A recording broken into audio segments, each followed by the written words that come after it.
Iniimbestigahan ng PNP kung may nalabag ba ang mga pulis na kasama sa pagdadala sa ospital sa Chief of Staff ni Vice President Sara Duterte na si Attorney Zuleika Lopez. Naging mainit ang kanilang konfrontasyon kay VP Sara nang makipagmatigasan ito sa pagdadalahang ospital. Nasa frontline ng balitang yan, si Brian Castillo.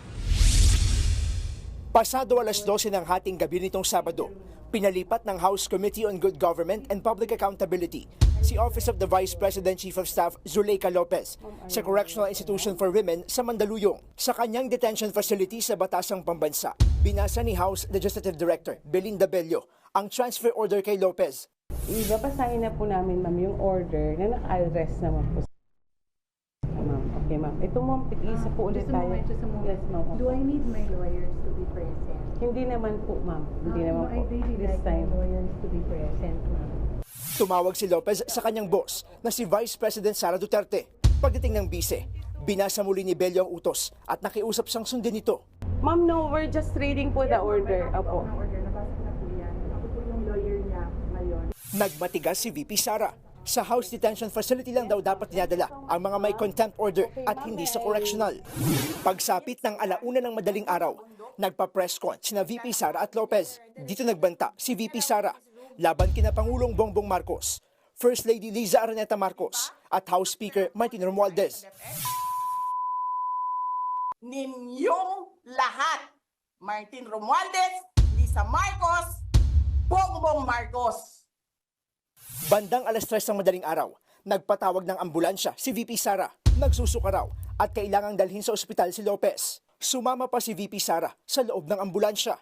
Idiniretso si Lopez sa Veterans Memorial Medical Center sa Quezon City. Pero nagdesisyon si VP Sara na ilipat si Lopez sa St. Luke's Medical Center sa QC. Nang maisakay na ulit sa ambulansya si Lopez, nagkainitan sina VP Sara at ang ilang pulis.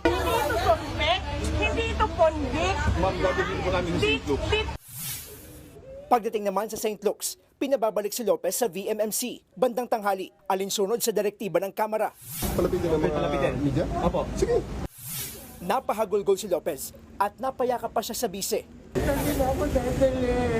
Nilapitan siya ni CIDG Director Police Brigadier General Nicolas Torre III para basahin ang utos ng Kamara. The Veterans Memorial Medical Center, Quezon City. Pero kasama ko doon.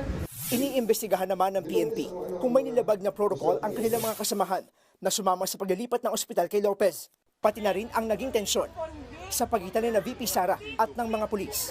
There are words uttered during the height of the transfer po, yung mga actuations and demeanor po ng mga taong nandun, not only kay Vice President po. So we don't want to preempt po yung gagawin po investigation po ng CIDG. Definitely, they are looking for some violation po ng applicable and relevant laws. Nagbabalita mula sa frontline, Brian Castillo, News 5. Mga kapatid, Julius Babaw po. Iba na ang may alam at may pakialam sa panahon ngayon. Para sa frontline ng mga balita, mag-follow at mag-subscribe sa social media pages ng News 5.